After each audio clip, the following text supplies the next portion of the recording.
Социаль нормалар буенча практика эшенә күчәбез. Син ничек уйлыйсың? 20-21 гасыр башында нинди этикет кагыйдәләре барлыкка килә? Аларның барлыкка килү сәбәпләрен һәм кешеләр тормышында нинди урын тотуын аңлат.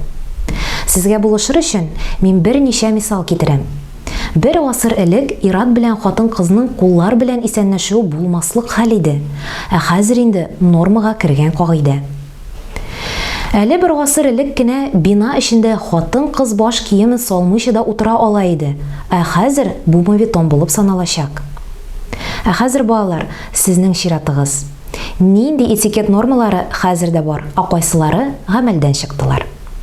Сез дә үзегезнең җавапларыгызны тапкансыздыр дип ышанам. Онлайн мәктәбебездә киләсе дәресләргә кадәр.